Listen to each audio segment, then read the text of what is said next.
आज परमात्मा की अपार कृपा से दिल्ली में ये मूल ज्ञान का सत्संग होने जा रहा है। बहुत बड़े भाग हैं उन जीवों के जो अपने पूरे जीवन काल में एक बार भी ये मूल ज्ञान का सत्संग सुन पाते हैं, और उससे भी बड़े भाग होते हैं उन जीवों के जो इस मूल ज्ञान को थोड़ा सा भी समझ पाते हैं। क्योंकि सुनना आसान है, आए बैठे घंटा 2 घंटा सुन के चले गए, लेकिन इसको समझना बहुत मुश्किल है। समझने के बाद भी इसको अपनाना बहुत मुश्किल है। क्यों? क्योंकि आज तक का जितना भी ज्ञान इस संसार में इस जीव को मिलता है, मूल ज्ञान में आने के बाद वो सब छोड़ना पड़ जाता है। छोड़ने का मतलब ये नहीं कि आप दोषी हो गए, आप नास्तिक हो गए, ऐसा बिल्कुल नहीं है। छोड़ने का मतलब ये होता है कि जैसे आपने कोई भी पढ़ाई करी, माना आप 10वीं में हो, 12वीं में हो, जैसे ही वो कोर्स कंप्लीट होता है, 10वीं ख़त्म हो गई, 12वीं ख़त्म हो गई, तो वो अपने आप छूट जाती है और आप आगे बढ़ जाते हो, आप कॉलेज में आ जाते हो। तो दुनिया का जितना भी ज्ञान जो आप प्राप्त कर रहे हो, वो एक ऐसा ज्ञान है जिसे पवित्र ज्ञान बोलते हैं, जिससे आप पवित्र हो रहे हो। लेकिन जो आगे का ज्ञान है, जो टॉप लेवल का ज्ञान है, उसे मूल ज्ञान बोलते हैं। कबीर साहब का आने का मकसद पवित्र ज्ञान समझाना नहीं था। पवित्र ज्ञान बिना कबीर साहब के भी चल रहा था। पवित्र ज्ञान में क्या क्या आ जाता है? ये मंत्र जंतर, पूजा पाठ, हवन यज्ञ, ये परिक्रमा करना, नदियों में स्नान करना, ये सब पवित्र ज्ञान में आता है। कबीर साहब को पवित्र ज्ञान देने की ज़रूरत नहीं है, वो पहले से ही चल रहा है। कबीर साहब इस पवित्र ज्ञान से आगे जो मूल ज्ञान है वो समझाने के लिए आते हैं। जो धर्मदास जी को समझाया भी था, उन्होंने बोला भी था कि धर्मदास मेरी लाख दुहाई, ये मूल ज्ञान बाहर ना जाई। पवित्र ज्ञान तुम जग में भाखो और मूल ज्ञान गुप्त कर राखो। यानी धर्मदास जैसे एक ब्राह्मण पवित्र ज्ञान को भाग भाग के तीनों देवों का, देवी देवताओं का प्रचार करता है। क्या करता है ब्राह्मण? देवी देवताओं का प्रचार करता है।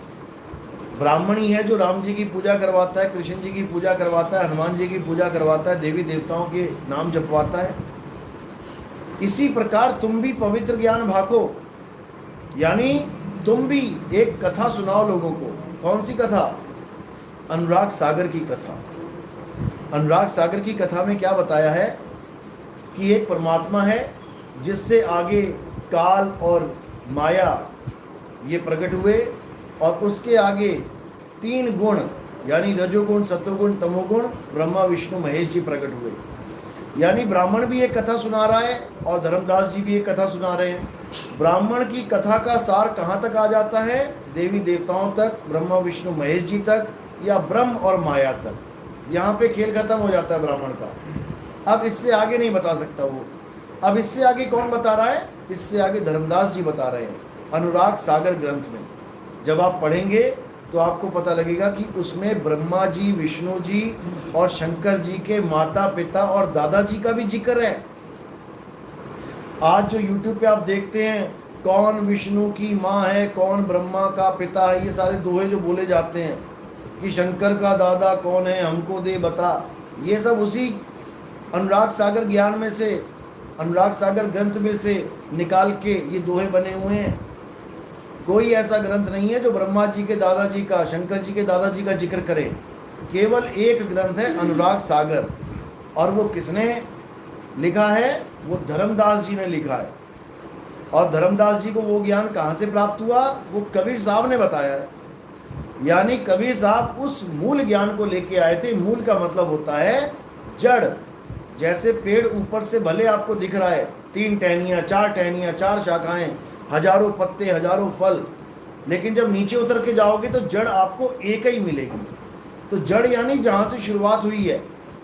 तो कबीर सागर में अनुराग सागर जो पार्ट है उसमें परमात्मा से यानी सत्य से, सतपुरुष से शुरुआत करवाई गई है कि अगर आपने सृष्टि का अंत करना है, जन्म मरण का खेल खत्म करना है, तो वहां पहुंच जाओ जहां से शुरुआत हुई है, वहां जाके मुक्ति हो जाएगी। तो उस मूल यानी उस जड़ का ज्ञान दिया गया, उल्टे पेड़ का ज्ञान दिया। गीता में भी बताया गया कि उल्टे पेड़ को जो समझा दे वही सतगुरु है। उल्टा पेड़ यानी जड़ ऊपर और फूल पत्ते नीचे, तना नीचे। तो ये एक सांकेतिक ज्ञान है। यानी पहले तो उल्टा पेड़ खोजना पड़ेगा, उल्टा पेड़ है कहाँ, समझाएंगे तो बाद में। पहले उल्टा पेड़ दिखाना पड़ेगा, उल्टा पेड़ है कहाँ। और जब उल्टा पेड़ समझ में आ जाए कि उल्टा पेड़ कहते किसे हैं, फिर तुम जड़ भी खोज लोगे उसकी, क्योंकि उल्टे पेड़ की जड़ नीचे नहीं होती है, उल्टे पेड़ की जड़ ऊपर होती है। तो उल्टा पेड़ कहाँ है? इस दुनिया में सारे पेड़ सीधे हैं। उल्टा पेड़ केवल भेदी गुरु जानता है कि वो उल्टा पेड़ कहाँ है, और उसको पता है जड़ कहाँ है, उसको पता है मूल कहाँ है। तो उल्टा पेड़ कहाँ है? ये बैठा है उल्टा पेड़। ये जो तुम्हारी काया है यही उल्टा पेड़ है। इसी उल्टे पेड़ को खोल देना है, इसी उल्टे पेड़ को समझ लेना है। यानी जब इस पेड़ को उल्टा कर दिया तो सबसे नीचे कौन है? सबसे नीचे गणेश जी हैं। हमारे मूल चक्र पे गणेश जी विराजमान है। अब उससे ऊपर उठो तो वहां पर ब्रह्मा जी हैं स्वाद चक्र पे। अब उससे ऊपर उठो, क्योंकि ऊपर की तरफ जाना पड़ेगा। अगर पेड़ सीधा है तो जड़ नीचे है, नीचे की तरफ जाना पड़ेगा। जड़ खोदने के लिए क्या करना पड़ता है? ऊपर को देखोगे क्या? नीचे देखना पड़ रहा है, जमीन में गड्ढा करना पड़ रहा है। लेकिन पेड़ उल्टे की बात आ गई है तो नीचे की तरफ नहीं देखना है, ऊपर की तरफ जाना है।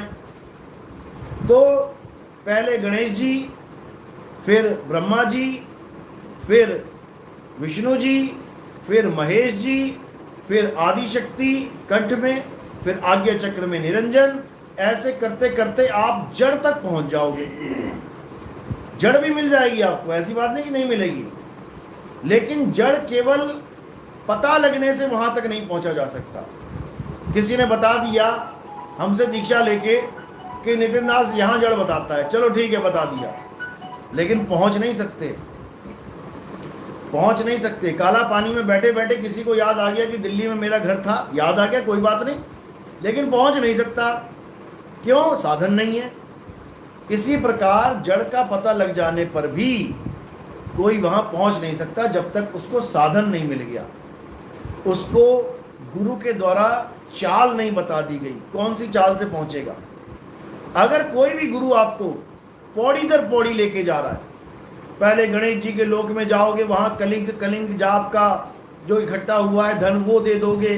फिर ब्रह्मा जी के लोक में जाओगे, वहां पर जो मंत्र जाप की तुम्हारी कमाई है वो दे दोगे। फिर विष्णु जी के लोक में जाओगे, कमाइयां ही बंटवाता रह जाएगा वो तुम्हारी। ये महाअज्ञान है। कबीर साहब कभी तुम्हारी कमाई को किसी को बंटवाते ही नहीं है। कबीर साहब विहंगम चाल के द्वारा तुम्हें सत्य तक यानी मूल तक पहुंचाते हैं, और वाणियों में आता भी है। कबीर साहब कहते हैं शब्द विहंगम चाल हमारी, और कहें कबीर सतगुर दई ताड़ी, खुले कपाट शब्द झनकारी, और पिंड एंड के पार सो देश हमारा है। कर नैनो दीदार महल में प्यारा है। ये आपको आखिर की कड़ी मिल जाएगी। इससे पहले भी बहुत कुछ बताया उन्होंने। इससे पहले उन्होंने ब्रह्मा जी का लोक, विष्णु जी का लोक, शंकर जी, सारा कुछ बता दिया, और क्या क्या मंत्र जपने होते हैं वो भी सारे बता दिए। उसके बाद उन्होंने सारे सतलोक, अलख लोक, अगम लोक, अनामी लोक तक की व्याख्या कर डाली। A to Z ज्ञान खोल के रख दिया। लेकिन इसका मतलब ये नहीं कि सतलोक जाना है, अलग लोक जाना है, अगम लोक जाना है, अनामी लोक जाना है। इसका मतलब ये नहीं है। एक सिगरेट की डब्बी पे लिखा होता है सिगरेट पीना हानिकारक है, इससे कैंसर हो सकता है। सच लिखा है, लेकिन इसका मतलब ये थोड़ी नहीं कि सिगरेट पी के कैंसर करवाना है। लिखा है शराब की बोतल पे शराब पीने से कैंसर हो सकता है, इसका मतलब ये थोड़ी नहीं कि पी जानी है। इसी प्रकार कबीर साहब की वाणी में लिखा है कि सतलोक है, वहां पे सतपुरुष है, उसके इतने हजार सूर्य जितना प्रकाश है। अलख लोक है, वहां अलख पुरुष है, उसके इतने लाख सूर्य जितना प्रकाश है। अगम लोक है, अगम पुरुष है, इतना करोड़ सूर्य जितना प्रकाश है। अनामी लोक है, अनामी पुरुष है, उसका अनंत प्रकाश है। इसका मतलब ये नहीं है कि वहां जाके प्रकाश देखना है, इसका मतलब ये नहीं है कि उन लोकों में जाके घुस जाना है। सारे लोकों की व्याख्या करने के बाद क्या कहते हैं कि अनामी लोक तक भी अगर तुम पहुंच जाते हो किसी ऐसे गुरु की शरण में जाके जो तुम्हें पौड़ी दर पौड़ी लेके जा रहा है, कहते तब भी तुम काल के जाल में रह गए, क्योंकि ये अनामी लोक भी काल ने बनाया है। समझो, अनामी लोक की महिमा गाने के बाद क्या बोलते हैं, काया भेद किया निर्वारा, ये सब रचना पिंड मंझारा, माया अवगति जाल पसारा, सो कारीगर भारा है। यानी ये जितना कहानी मैंने तुम्हें सुना दी है, पूरी काया की पूरी सृष्टि रचना सुना दी है, यहां धुर तक पहुंचकर भी तुम माया के जाल में अटके रह जाओगे, क्योंकि ये पसारा ही माया का है। काया भेद किया निर्वारा, ये सब रचना पिंड मंझारा, और माया अवगति जाल पसारा। अब और क्या बोलें, बता दिया माया का जाल है, फिर भी नहीं समझ में आ रहा, फिर भी कह रहे नहीं यही रास्ता है। अरे आदि माया कीनी चतुराई, और झूठी बाजी पिंड दिखाई, अवगति रचना रची अंडमाही, ताकि प्रतिबिंब डाला है। यानी उसने प्रतिबिंब यानी नकल दिखा दिखा के लोगों को, साधुओं को, भक्तों को भरमा दिया। अब कैसे छूटेंगे इस भ्रम से, जब गुरु, सच्चा गुरु मिल जाएगा, पूरा गुरु। तो क्या बोले गरीबदास जी, पूरे गुरु के लक्षण क्या हैं? गुरु के लक्षण कहूं अचल विहंगम चाल, यानी जो गुरु तुम्हें विहंगम चाल नहीं दे पा रहा है। विहंगम चाल यानी ना तो उसमें गणेश जी का लोक आएगा, ना महेश जी का लोक आएगा, ना ब्रह्मा विष्णु का किसी का लोक आएगा, ना किसी दुर्गा जी का लोक आएगा, ना ही काल का ब्रह्म लोक आएगा। सीधी टिकट, सीधे धुर की टिकट कट जाएगी आपकी। जैसे एक जहाज में चढ़ते हो, अमेरिका जाना है तो दिल्ली से चढ़ा और सीधे अमेरिका उतर गया, बीच में कितने देश आ जाएंगे, आपको किसी का नाम लेने की जरूरत नहीं है, आपको किसी में एंट्री करने की जरूरत नहीं है, डायरेक्ट विहंगम चाल। तो इसी को कह रहे हैं कि सतगुरु के लक्षण कहूं अचल विहंगम चाल, यानी जब सतगुरु मिल जाएगा तो तुम्हें अचल तक पहुंचने के लिए विहंगम चाल पकड़ा देगा। अचल तक पहुंचने के लिए यानी कि जब तुम वहां पहुंचोगे तो तुम चल नहीं सकते, तुम अचल हो जाओगे।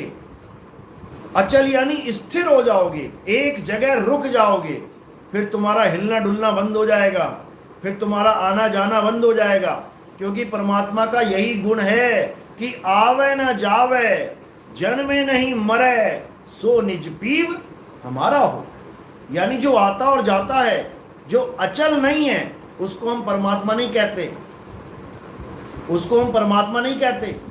परमात्मा अचल है। गीता अध्याय 2 24वां श्लोक, हे अर्जुन, ये आत्मा अछेद्य है, वहां पे लिखा है आत्मा, वहां परमात्मा नहीं लिखा है, वहां परमात्मा नहीं लिखा है। लेकिन जो ज्ञानी पुरुष है वो उसके गुणों से समझ जाएगा कि ये किसकी बात चल रही है। दो प्रकार की आत्मा बताई है, एक जीवात्मा और एक परमात्मा। दोनों के पीछे आत्मा शब्द लगा है। जैसे दो लोग हैं, बाप बेटा, एक का नाम है धीरज मिश्रा, एक का नाम है नीरज मिश्रा। धीरज मिश्रा जज है और नीरज मिश्रा वकील है। हैं दोनों मिश्रा जी। जब भी लोग उनको मिलते हैं, और मिश्रा जी क्या हाल है, दोनों को मिश्रा जी कहेंगे। लेकिन जब बात चलेगी कि कौन सा मिश्रा जी, तो बस ये पूछना है कौन से मिश्रा जी की बात कर रहे हैं। मैं जज की बात कर रहा हूं, तो जज की बात आते ही वो कौन बन गया, वो बाप बन गया। और कोई कहे मैं वकील की बात कर रहा हूं, तो वकील की बात सुनते ही वो बेटा बन गया। हैं दोनों मिश्रा जी, हैं दोनों आत्मा, जीव आत्मा, परम आत्मा। जैसे ही हम कहेंगे जीव आत्मा, अब उसका गुण क्या है, वकील का गुण क्या है, वो जज के सामने खड़ा होकर दलीलें देता है।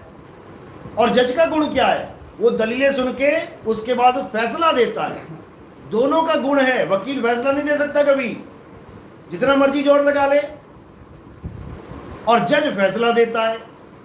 तो दोनों के गुण अलग अलग हैं दोनों मिश्रा जी, हैं दोनों आत्मा, जीवात्मा परमात्मा। अब जीवात्मा का गुण क्या है? जो आता और जाता है वो जीवात्मा है, जो हिलता डुलता है वो जीवात्मा है, जो 84 में भ्रमण कर रहा है वो जीवात्मा है। और परमात्मा कौन है? जो अचल है, जो आता जाता नहीं है, जो सदा स्थिर रहने वाला है, उसे परमात्मा कहते हैं। उसी की व्याख्या अध्याय 2 में दोनों तरह से दे रखी है, जीवात्मा की भी और परमात्मा की भी।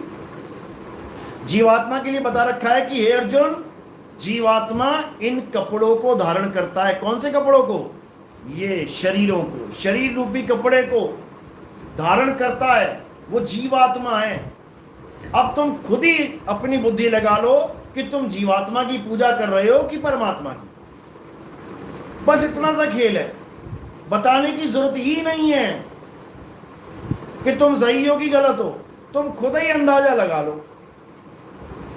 अगर तुम किसी शरीर की पूजा कर रहे हो, तुम्हारा भगवान कोई शरीर है, तुमने राम जी को मान लिया, कृष्ण जी को मान लिया, हनुमान जी को मान लिया, कबीर साहब को मान लिया, किसी के भी शरीर को मान लिया, और तुम शरीर को मान के उसको भगवान मान लिया कि मेरा भगवान कौन है? 2 आंख, 2 कान, 1 नाक, आंख, बाल, खाल, गाल वाला। तो तुम किसकी पूजा कर रहे हो? जीवात्मा की। बिल्कुल सिंपल। जिसने शरीर को धारण कर लिया वो जीवात्मा है। हाँ, जीवात्मा भी भक्ति करके भगवान बन जाता है। भगवान, परमात्मा नहीं, भगवान। भगवान बहुत सारे मिलेंगे तुम्हें, दुनिया भर के भगवान है, क्योंकि एक आम जीव से श्रेष्ठ हो गया, यानी बीच में आ गया। वो जीव से ऊपर हो गया लेकिन परमात्मा से नीचे रह गया। वो अवस्था अलग है, उसको ब्रह्म अवस्था भी बोल दिया जाता है कि हाँ ठीक है, वो जीव रूप में भी ब्रह्म ज्ञानी हो गया, ठीक है, समझ में आ गया। लेकिन परमात्मा नहीं हुआ, क्योंकि परमात्मा अचल है। तो ये जो जीवात्मा है ये चलता है, ये फिरता है, 84 में घूमता है। और जो परमात्मा है वो अचल है। गीता में यही स्पष्ट बता रखा है, हे अर्जुन, ये आत्मा अछेद्य है, अशोष्य है, अदा है। ये आत्मा अचल है, सदा स्थिर रहने वाला है। तो ये किसकी महिमा गाई जा रही है? परमात्मा की। बस इतना सा ज्ञान है, जो इसको समझ लेगा उसका कल्याण हो जाएगा। तो परमात्मा क्या करता है? इस जीवात्मा को अपने जैसा बना लेता है, अपने जैसा बना। कीट न जाने भृंग को और गुरु कर ले आप समान। यानी जो बेचारा भटक रहा था इधर 84 में, उसको ऐसा गुरु मिल गया जिसने विहंगम चाल के द्वारा उसको अचल अवस्था का ज्ञान पकड़ा दिया। अब वो अचल अवस्था को प्राप्त करके अचल ही हो जाएगा, यानी अब उसका आना जाना खत्म। अब वो स्थिर होके अपने स्वरूप को प्राप्त कर लेगा, असली स्वरूप को। और ये नकली है। तो यही कबीर साहब समझा रहे हैं कि शब्द विहंगम चाल हमारी, और कहें कबीर सतगुर दैतारी, खुले कपाट शब्द झनकारी। कपाट यानी दरवाजा, वो दरवाजा जो इस पूरे ब्रह्मांड का आखिरी दरवाजा है। जैसे आपको किसी घर में घुसाया गया तो एक मेन गेट होता है, घर में घुसा के मेन गेट में ताला लगा दिया तो आप पूरे घर में घूमते रहो, दुनिया भर के दरवाजे मिल जाएंगे आपको। लैट्रिन का दरवाजा, बाथरूम का दरवाजा, किचन का दरवाजा, इसका दरवाजा, उसका दरवाजा। लेकिन वो दरवाजे खुलते बंद होते रहे, तब भी आप मुक्त नहीं हो सकते। लेकिन जो मेन गेट है जहां से आपकी एंट्री हुई थी, अगर वो दरवाजा खुल जाए तब आप वहां से फुर हो जाओगे। तो गुरु यही दरवाजे की चाबी देने आता है, और उसकी चाबी क्या है? विहंगम चाल ही उसकी चाबी है। यानी जैसे ही आपको विहंगम चाल का ज्ञान हो जाएगा, समझ लो चाबी मिल गई। अब उसको लगाना है, बस आपने लगाते रहो।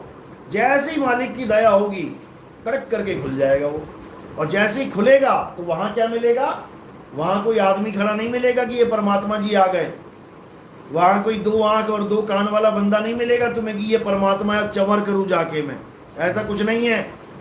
गरीबदास जी कहते हैं अपनी वाणियों में, जो मेरा परमात्मा है उसकी ना आंख है, ना पेट है, ना पीठ है, ना कंधे हैं, ना हाथ है, ना पैर है, उसका कोई देह नहीं है, वो शब्द रूप है।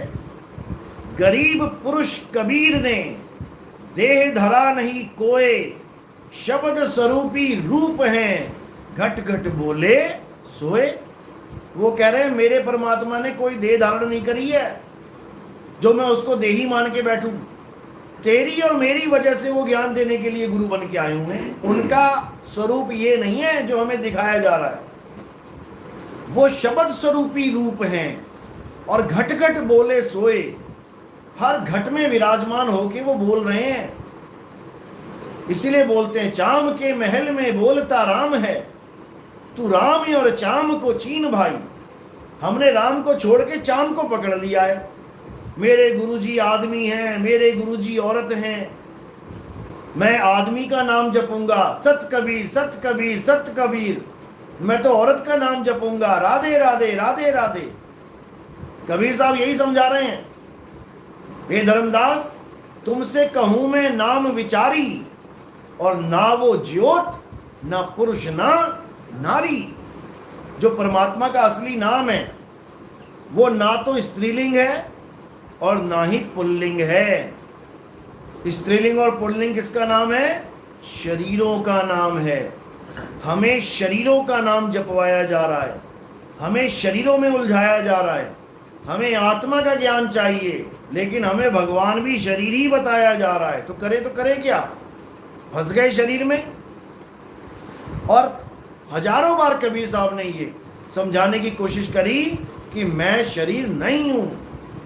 गरीबदास जी महाराज की वाणी आती है, हम हैं शब्द शब्द हम माही, हमसे भिन्न और कछु नाही, शब्द न बिन से देही, और कहें कबीर हम शब्द से नहीं।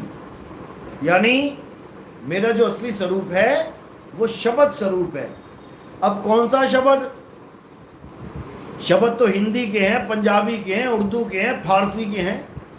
तो इसमें से कबीर साहब कौन है? ये इन शब्दों की बात नहीं चल रही है। इन शब्दों के द्वारा तो नाम रखे गए हैं। किसी ने रख दिया कबीर, किसी ने रख दिया राम, किसी ने रख दिया श्याम, किसी ने रख दिया कुछ और। इन अक्षरों के द्वारा तो इन शब्दों को बनाया गया है, नामों को। स्वरूप को नहीं बना सकते ये शब्द। तो ये स्वरूप ज्ञान है। हम हैं शब्द, अपना स्वरूप बता रहे हैं कि मैं देही नहीं हूं, मैं शब्द हूं। उसी शब्द को शब्द गुरु कहते हैं, वही शब्द गुरु है। इसी की महिमा बाबा नानक गाते हैं, शब्द गुरु सूरत धुन चेला। यानी हमारा गुरु कौन है? शब्द हमारा गुरु है। तो कबीर साहब समझा रहे हैं, जग व्यवहार के कारण गुरु किया रामानंद, और शब्द हमारा गुरु है सदा हमारे संग। जो कबीर साहब का असली स्वरूप है वो शब्द स्वरूप है, उसी को सत्य स्वरूप कहते हैं। वाणी भी आती है, सत्य स्वरूपी नाम साहिब का सो निज नाम हमारा।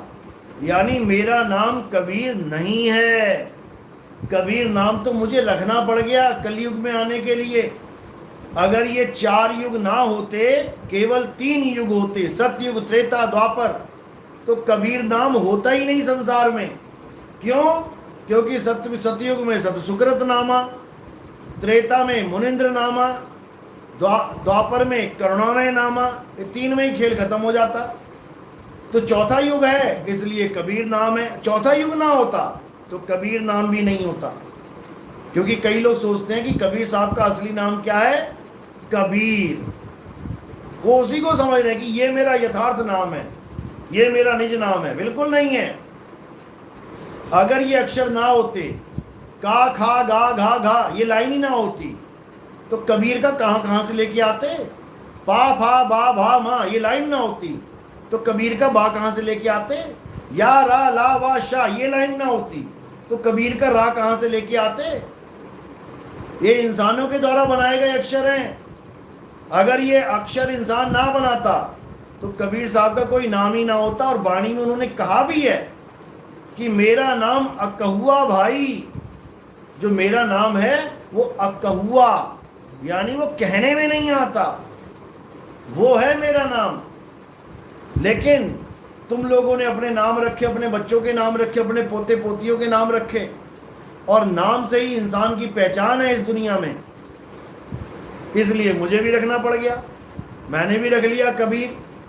नहीं तो मुझे नाम की जरूरत ही नहीं है, मैं तो ज्ञान देने आया हूं, नाम जपवाने थोड़ी नहीं आया हूं। कबीर साहब हमें यहाँ पे आत्मा का ज्ञान समझाने आते हैं। आत्मज्ञान बिना नर भटके, कभी काबा कभी काशी। आत्मा के ज्ञान के बिना नर भटक रहा है। कौन सी आत्मा का ज्ञान? जीवात्मा नहीं, अचल आत्मा का ज्ञान। जीवात्मा को तो देने आए हैं ज्ञान, जीवात्मा को तो ज्ञान समझाने आए हैं। किसका? अचल आत्मा का ज्ञान, परम आत्मा का ज्ञान। लेकिन ये जीव नहीं समझ पाता है। ये सोचता है कि बिना मंत्र जपे मेरी मुक्ति नहीं हो सकती, बिना नाम जपे मुझे परमात्मा नहीं मिल सकता। और उदाहरण क्या देते हैं? जैसे कुत्ते को कहो कि कुत्ता कुत्ता कुत्ता, आ आ ना करो, कुत्ता कुत्ता करो तो कुत्ता नहीं आता, और जब करो आ आ आ तो कुत्ता आ जाता है, या कुर कुर कुर तो कुत्ता आ जाता है। ये उदाहरण देते हैं। बताओ, परमात्मा को कुत्ते की तरह बना दिया इन लोगों ने कि मैं नाम जपूंगा तो परमात्मा आएगा, नहीं जपूंगा तो नहीं आएगा। बताओ, अरे धर्मदास जी ने कौन से नाम जपे थे? वो तो लकड़ी जला रहे थे, हवन कर रहे थे, तो कैसे आ गए कबीर साहब यहां पे? बिना बुलाए आ गए। समझो, गरीबदास जी गाय चरा रहे थे, हाँ गाय चरा रहे थे। अब गाय चराते चराते उसको ज्ञान देने आ गए गुरु। उसने किसको बुलाया था? कौन सा मंत्र मारा था? तो ऐसा भरमा दिया इन लोगों ने। दादू जी बच्चों के साथ खेल रहे थे, छोटे से थे, उनको किसने मंत्र से बुलाया? अपने आप आ गए। वो कभी भी कहीं भी प्रकट हो सकते हैं। लेकिन इन लोगों ने क्या कर दिया कि कबीर को पाना है तो कबीर कबीर रटना पड़ेगा। यही महाअज्ञान है। बिल्कुल इसको ध्यान से निकाल दो, ये बिल्कुल अज्ञान है। तो क्या करना है? आत्मज्ञान बिना नर भटके। हे मनुष्य, तुझे अपनी आत्मा का ज्ञान प्राप्त करना है, अचल आत्मा का। और जब तेरा अचल आत्मा का ज्ञान पूर्ण हो जाएगा तो जो लहरों की तरह तेरा जीवन चल रहा है, और चल भी कहाँ रहा है? अचल समुद्र के ऊपर। जो अचल समुद्र है उसी के ऊपर लहरें चल अवस्था में घूम रही हैं। तो समुद्र कितनी दूर है लहरों से? कितनी दूर है? बिल्कुल पास में। मोको कहाँ ढूंढे रे बंदे, मैं तो तेरे पास में। बस ये समझ लो कि समुद्र के ऊपर ही लहरें चल रही हैं। तो यहां लहरें ऊपर है, समुद्र नीचे है। अब उल्टा पेड़ कर दोगे तो समुद्र ऊपर हो जाएगा, लहरें नीचे है, और कुछ नहीं है। समुद्र ऊपर है और लहरें नीचे हैं। अब क्या करना है? बस उलट जाना है। उलट समानी आप में, और प्रगटी ज्योति अनंत, और साहिब सेवक एक संग, खेले सदा वसंत। तो जैसे दुनियावी समुद्र में लहरें नीचे की तरफ आ जाएं तो समुद्र में मिल जाती हैं, समुद्र ही हो जाती हैं। आध्यात्मिक ज्ञान में उल्टे पेड़ में लहरें ऊपर की तरफ चली जाएं तो अचल हो जाती हैं। यानी लहरों का सिंहासन कहाँ है? अचल सिंहासन ऊपर लगा है। अब करना क्या है? अब सिंहासन पे चढ़ जाना है। बस इतना सा खेल है। तो कह रहे हैं अब तो जाए चढ़े सिंहासन, और मिले हैं सारंग पानी। राम कबीरा एक भय हैं, और कोई ना सके पहचानी। यानी जो दो बने बैठे हुए थे, समुद्र अलग और लहर अलग बने हुए बैठे हुए थे, ये समुद्र में मिलते ही वो लहरें समुद्र ही हो जाती हैं। यानी ये जीव पीव में मिलके पीव ही हो जाता है। इसीलिए बोला गया कोटि तो ब्रह्मा भय और कोटि भय ईश, साहिब तेरी बंदगी से ये जीव हुए जगदीश। कोई और जगदीश नहीं आएगा, नहीं तो युगों युग बीत गए। क्यों नहीं कबीर साहब सबके सामने खड़े होकर आज आदत कहते मैं ही परमात्मा हूं? क्यों नहीं कहते? ये जीव भटक रहा है, अरे सामने आदमी गायब हो जाए, दोबारा आ जाए, दोबारा गायब हो जाए, वहीं माथे टेक देगा हर इंसान कि यार ये कौन आ गया जो गायब भी हो जाता है। क्यों नहीं आ रहे हैं? क्योंकि वो 1000 बार गायब हो चुके हैं, 1000 बार प्रकट हो चुके हैं। गायब होने और प्रकट होने से कुछ नहीं होने वाला। लोगों ने देखा कबीर साहब को, उनको देखने से कुछ नहीं होने वाला। लोग कहते मैंने भगवान को देखा, मुझे गंगा के घाट पे भोले शंकर के दर्शन हो गए। कई लोग ऐसा कहते हैं। उससे क्या हो गया? उससे क्या फर्क पड़ गया? तू फिर वहीं का वहीं है, तो फिर भी नाम जाप नहीं छूट रहा है, फिर भी नाम जपने में लगा है, तो भगवान के दर्शन करके भी क्या फायदा हुआ? वही नाम जाप पहले कर रहा था, भगवान के दर्शन करने के बाद भी वही कर रहा है, तो फर्क क्या रहा? जब परमात्मा के दर्शन होते हैं तो पुराने वाले सारे नाम छूट जाते हैं, पुरानी सारी पूजाएं छूट जाती हैं, हर चीज खत्म हो जाती है। लेकिन कौन से दर्शन? उस आदमी के दर्शन नहीं। काशी में कबीर साहब प्रकट हुए, हजारों लोगों के सामने खड़े हुए, तो क्या पूजा पाठ छूट गई उनकी? उनको देखने से पूजा पाठ छूट जाएगी क्या? बिल्कुल नहीं। उनका ज्ञान प्राप्त करके, उनका असली स्वरूप प्राप्त करके ये सब छूट जाएगा, ये सब खत्म हो जाएगा। तुम्हें ना किसी मंत्र की जरूरत पड़ेगी, ना किसी पूजा पाठ की जरूरत पड़ेगी, ना गंगा जमुना स्नान की जरूरत पड़ेगी। तुम्हें कुछ करना ही नहीं पड़ेगा। बस क्या करना पड़ेगा? गीता अध्याय 3 17वां श्लोक। हे अर्जुन, जो अपनी आत्मा में रमण करते हैं, जो अपनी आत्मा में संतुष्ट हैं, जो अपनी आत्मा में तृप्त हैं, उनके लिए कोई धार्मिक कर्म कर्तव्य लागू ही नहीं होता। ऐसे छूटता है सब कुछ, ऐसे छूटेगा। जब आत्मा का ज्ञान मिलेगा तो सारे कर्तव्य छुड़वा दिए जाएंगे। अब कोई मंदिर नहीं जाने की जरूरत, अब कोई मस्जिद गुरुद्वारे चर्च जाने की जरूरत नहीं, अब कोई पूजा पाठ हवन यज्ञ करने की जरूरत नहीं, अब कुछ नहीं करना। क्या करना है? पूरे विश्वास के साथ जो गुरु ने ज्ञान दिया है उस पे अटल हो जाना है, 100% विश्वास के साथ। अगर तुम्हारा विश्वास 99.9% है तो क्या होगा? तुम्हारा जन्म बर्बाद हो जाएगा।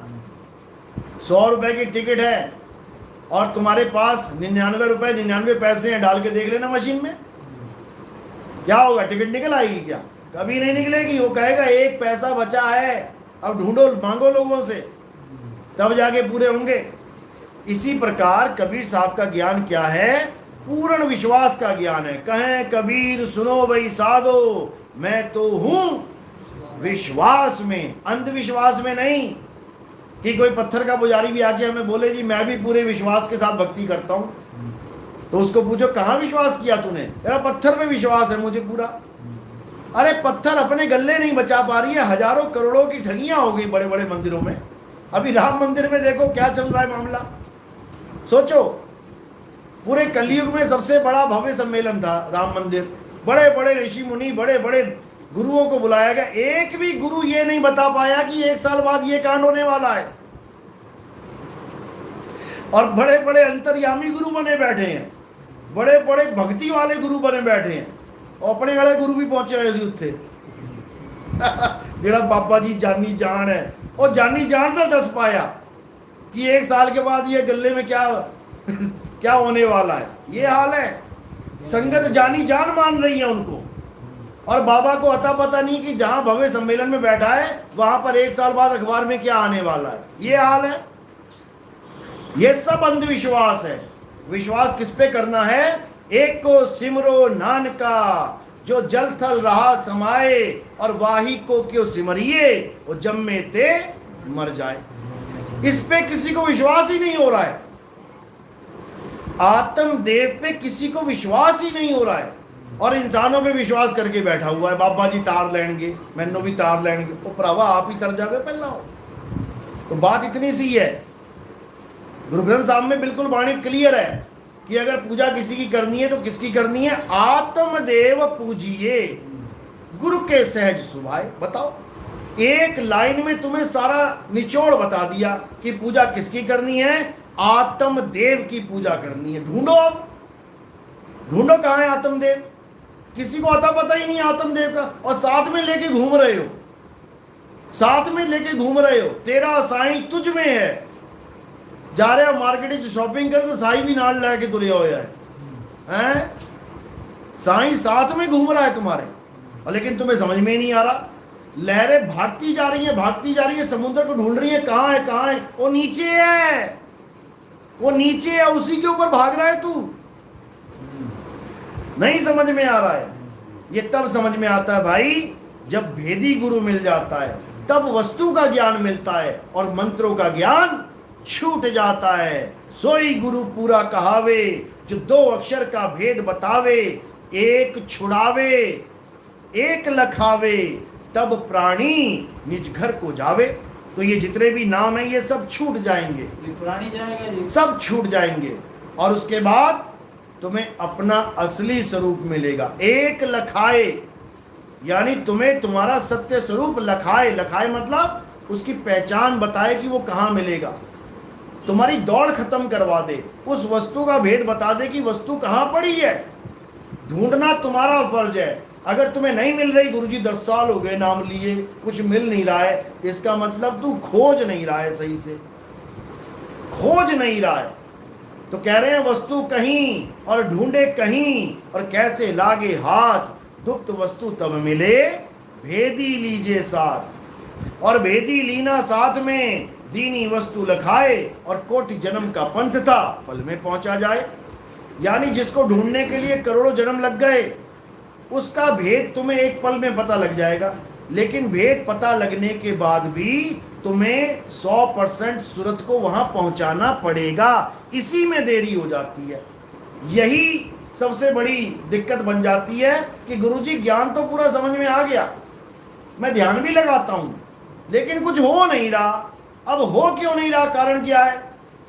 क्योंकि सूरत फंसी संसार में, तासे पड़ गई दूर, और सूरत बांध स्थिर करो, 8 पहर हुजूर। अब इस एक दोहे में कारण और निवारण दोनों बता दिए। कारण क्या बताया दूर होने का, कि सूरत फंसी संसार में, तासे पड़ गई दूर, और निवारण क्या बताया कि इसको 8 पहर स्थिर करो, तब बात बन जाएगी। अब कारण निवारण दोनों एक ही दोहे में मिल गए। अब किसी से कुछ पूछने की जरूरत नहीं है। तुम 1000 बार आगे पूछोगे गुरुजी कुछ नहीं है, कुछ नहीं हो रहा, तो यही जवाब है इसका, कि यानी कि सूरत कहीं और लगी हुई है। अब खुद देखो, पूरे दिन में बैठे बैठे किस चीज की टेंशन ले रहे हो तुम, किस चीज की चिंता है तुम्हें? तुम्हारे बेटे का क्या होगा, तुम्हारी बेटी का क्या होगा, तुम्हारी दुकान का क्या होगा, तुम्हारे मकान का क्या होगा, बैंक बैलेंस कम हो गया है, ज्यादा हो गया है। यही तो है जो दूरी करके बैठी हुई है। ये कैसे खत्म होगा? जब तुम सरेंडर कर दोगे। यानी तुमने ये प्रण ले लिया कि मैं आज के बाद किसी की चिंता करता ही नहीं। लड़का जिंदा है, परमात्मा का है, लड़का मर गया, परमात्मा का है। धंधा चल रहा है, परमात्मा, धंधा मंदा हो गया, परमात्मा का है। मैं ठीक ठाक हूं, परमात्मा का हूं, मैं ठीक ठाक नहीं हूं, परमात्मा का हूं। यानी हर चीज उसके ऊपर छोड़ दो। अपनी डोर, जैसे घोड़ा होता है ना, दौड़ता तो है लेकिन अपनी मर्जी से नहीं दौड़ता। किसकी मर्जी से दौड़ता है? वो जो पीछे लगाम लेके बैठा हुआ है। वो जब खींचे तो रुक जाओ, वो जब हिलाए तो चल पड़ो। अगर ऐसे चलोगे तो भाई साहब कल्याण हो जाएगा। और अगर ये सिरदर्दी पाल के बैठोगे कि अरे ये बड़ा बुरा हो गया, हाँ तू तो अच्छा कर देता है इसका, तुम कुछ नहीं कर सकते। तुम ना अच्छा कर सकते हो ना बुरा कर सकते हो। तुम इस फिल्म में ऐसा रोल लेके बैठ गए हो जो केवल फिल्म के पात्र का रोल अदा कर सकते हो। कितने बड़े से बड़ा हीरो क्यों ना हो, उसकी भी बहन को गुंडे उठा के ले जाते हैं, उसकी भी माँ को गोली मार देते हैं। क्यों? कारण क्या है? क्योंकि उसकी कहानी में यही लिखा हुआ है। वो चाहकर भी कहानी नहीं बदल सकता। इसी प्रकार तुम्हें भी उस कहानी में एक पात्र का रूप मिल गया है, जिसमें सुख भी पहले से लिखे हुए हैं, दुख भी पहले से लिखे हुए हैं, जिसमें वाहवाही भी लिखी हुई है, जिसमें तुम्हारी बदनामी भी लिखी हुई है। जो मिल रहा है प्रसाद ग्रहण करते जाओ, तब तो तुम यहां टेंशन फ्री होके भक्ति कर सकते हो। और कहो जी फलाने ने मुझे ऐसा कह दिया, हो बड़ी बदनामी होगी, तो पूरा दिन वो फलाना ही चलता रहेगा तुम्हारे दिमाग में। फलाने को फलाना ही रहने दो और अपना ठिकाना जहां गुरु ने बताया है वहां पे बना लो, तब तुम्हारा कल्याण हो जाएगा। नहीं तो बड़े बड़े सूरमा आए और बड़े बड़े चले गए, रास्ता एक को भी ना मिला। इसीलिए साहिब ने कितना बताया वाणी में, कितना समझाया कि बड़े बड़े ऋषि मुनि नहीं बच पाए। 5 नाम की करते भक्ति, इनकी कभी ना होवे मुक्ति। इन 5 नाम को जान लोगे तो सारे संसार के गुरु इसी में सीमित हैं। ज्योत निरंजन ओंकार आरंकार सुवंग सतनाम, ये केवल 5 नाम नहीं है, ये 5 प्रकार की भक्ति है, ये मुद्राएं हैं 5, और इन्हीं 5 मुद्राओं में सारा संसार अटका पड़ा है। 5 नाम और 5 मुद्रा सोई निश्चय जाना, और तिसके आगे पुरुष पुरातन तिसकी खबर न जाना। परम पुरुष धर अधर तार हैं, अधर तार के आगे, और इसके आगे कौन बताए सभी शब्द में पागे। सारा संसार फंसा पड़ा है इसी में। कैसे बचेगा कोई? तो बचेगा कैसे? जब कबीर साहब उसके जीवन में आ जाएंगे, वो बताएंगे कैसे बचना है इस काल से। अरे बचना चाहो काल जाल से, चीनो शब्द हमारा, और कहें कबीर अमर कर राखूं जो निज होए हमारा। यानी कबीर साहब आगे क्या करते हैं, हमें आत्म ज्ञान समझा के, आत्म बोध करवा के, आत्म अनुभव करवा के, इसी काया में रहते रहते हमें अमर पद दे देते हैं। इसी काया में रहते रहते हम अमर हो जाते हैं। अमर तो हम ऑलरेडी हैं, लेकिन उसका बोध नहीं कर पा रहे हैं कि हम अमर कैसे हैं। शरीर मान लिया अपने आप को, अरे मैं तो बूढ़ा हो गया, मरने वाला हूं, बस यही भरम है। तू चाह के भी नहीं मर सकता। तू बूढ़े शरीर को छोड़ सकता है, तू जवान शरीर को छोड़ सकता है, तू बच्चे शरीर को छोड़ सकता है, तू गर्भ में भी शरीर को छोड़ सकता है, लेकिन मर नहीं सकता। बस इसी भरम को तोड़ना है और सूरत को शब्द से जोड़ना है। ये भरम तभी टूटेगा, नहीं तो बड़े बड़े भ्रमित हुए पड़े हैं यहाँ पे, किसका नाम लिया जाए। शब्द सुनाई ना दे कैसे टिकाऊं? शब्द तभी सुनेगा जब सुनो सुनो सुनो सुनो सुनो, अरे सुनो तो, ये सत्संग चल रहा है, सवाल जवाब नहीं चल रहे हैं। सुनो, वो क्या बोल रहे हैं, वो कह रहे हैं सत्संग चल रहा है, सवाल जवाब सत्संग के बाद होता है, वो ये कह रहे हैं। कोई बात नहीं, आपके सवाल का जवाब देता हूं मैं। आप कह रहे हैं शब्द सुनाई नहीं दे रहा है। अभी मैंने यही समझाया, क्यों नहीं सुनाई दिया, क्यों नहीं अनुभव हुआ, क्योंकि सूरत फंसी संसार में। ये अभ्यास कैसा है, ये ऐसा नहीं है कि आज नाम ले लिया गुरुजी आज ही सूरत लगा दूं मैं, तुम चाहकर भी नहीं लगा पाओगे। कारण क्या है, जन्म जन्म से भटकी सुरता एकदम नहीं लगेगी। कैसे लगेगी? धीरे धीरे रे मना, धीरे सब कुछ होए, और माली सींचे 100 घड़ा, ऋतु आए फल होए। कह रहे हैं 100 घड़े एक साथ डाल दोगे तो नाश हो जाएगा उसका, एक एक घड़ा करके डालना है, और कब तक? ऋतु आए फल हुए। समझ रहे? अगर ऋतु भी नहीं है ना, और तुमने कुरुत्ता बीज बो दिया और तुम पानी डाल रहे हो, तब भी नहीं होगा। ऋतु का मतलब होता है मालिक की कृपा। बीज तुम डाल के आते हो, अगर मालिक की कृपा है तो अंकुरित होगा, नहीं तो नहीं होगा। तो हमने क्या करना है? सरेंडर करना है। सरेंडर का मतलब हम तेरे जीव हैं, जैसे तू रखेगा हम वैसे रहेंगे, लेकिन हाँ पूरे विवेक के द्वारा, पूरी समझ के द्वारा हम गुरु के सत्संग को सुन के मार्ग असली चुनेंगे। सरेंडर का मतलब ये नहीं कि तुम अधूरे गुरु को सरेंडर कर दो, जाके मरवाएगा वो तुम्हें। अधूरे ज्ञान के आगे सरेंडर नहीं करना है, पूरे ज्ञान के आगे सरेंडर कर देना है। आगे उसकी मौज है कि वो क्या करेगा, कैसे करेगा। तुम्हें इंसान जन्म इसलिए मिला है, बुद्धि विवेक इसलिए मिला है कि अपना सही मार्ग चुन सको। और गुरु मंत्र देने वाला नहीं होता है, गुरु मार्गदर्शक होता है, गुरु रास्ता बताने वाला होता है। क्योंकि तुम्हें रास्ता चाहिए, मंत्र नहीं चाहिए। मंत्र जपने वाले कई आए कई चले गए। कबीर साहब कहते चले गए, तंत्र मंत्र सब झूठ है, इनमें न भर में कोई, और सार शब्द जाने बिना कागा हंस ना होए। फिर भी नहीं समझ में आ रहा है तो क्या करना है? अब आत्म ज्ञान को समझना है, और अटल होके पूरे विश्वास के साथ अपने ध्यान को एकाग्र करना है। दुनिया इधर से उधर हो जाए, कुछ भी हो जाए, लेकिन तुमने अपनी सूरत को एकाग्र रखना है और संसार को झूठ मान के यानी असत्य मान के अपना जीवन जीना है। बस ठीक है, तुम्हें आदमी का जन्म मिल गया, घरवाली को औरत का जन्म मिल गया, ठीक है, तुम दोनों मिल गए, आपस में परिवार बन गया, ठीक है, लेकिन कभी भी ये मत समझना कि कोई किसी का पति या कोई किसी की पत्नी है।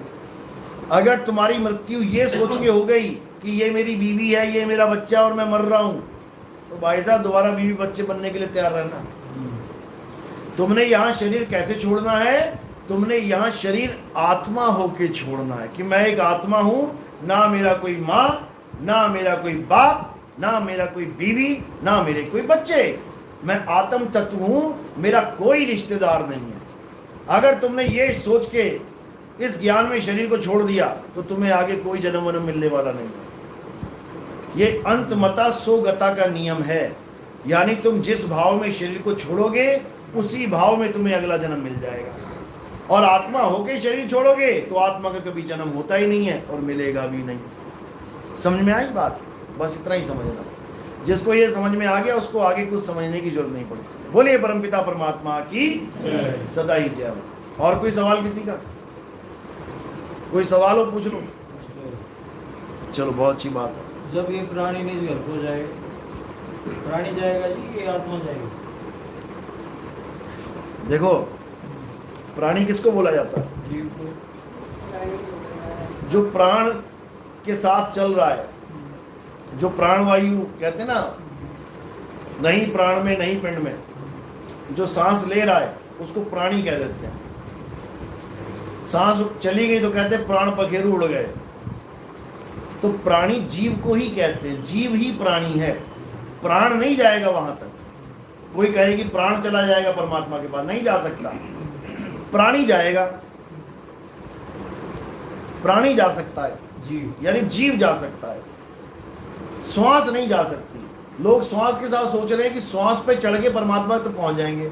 अरे तुम ऐसी रस्सी को पकड़ रहे हो जो रस्सी वहां तक जाती ही नहीं है। क्या श्वास से परमात्मा तक पहुंच सकती है? कभी नहीं। क्यों? कारण क्या है? क्योंकि श्वास प्रकृति का अंग है, श्वास वायु का अंश है। ये जो तुम वायु ले रहे हो ना, यही श्वास बनी हुई है। ये खून जो है ना, यही पानी का अंश है। पांच तत्व, ये 5 तत्वों का अंश है। तो 5 तत्व परमात्मा तक नहीं पहुंच सकते। 5 तत्व कहाँ लीन होंगे? 5 तत्व में ही लीन होंगे। इनकी दौड़ कहाँ तक है? जहां से इनकी शुरुआत है। 5 तत्वों से अलग हुए हैं, 5 तत्वों में लीन हो जाएंगे। तो परमात्मा तक कौन पहुंचेगा? जो वहां से आया है। मुझे खोल बताओ, ये जीव कहां से आया? तो जीव कहां से आया है? मालिक के घर से आया है। यही जा सकता है वहां पे, और कोई नहीं जा सकता। चलो अब आरती का समय है। आरती कैसे करते हैं बताइए। फूल सिर के ऊपर रखने हैं। हाँ पूछो कौन? हाँ बोलो। सतनाम सतनाम। दूसरी दीक्षा ली थी मैंने। हाँ लेने के बाद कुछ जो आप बताते हैं अपनी सुनाई देती है, वो अकेले में बताना। जो आपका अनुभव है ना, वो सबके सामने शेयर नहीं करना है, वो अकेले में होगा। अभी अंदर बुलाएंगे ना आपको, फिर बताना क्या क्या हुआ। चलो बोले परमपिता परमात्मा की सदा ही जय हो। साहेब बंदी सतनाम।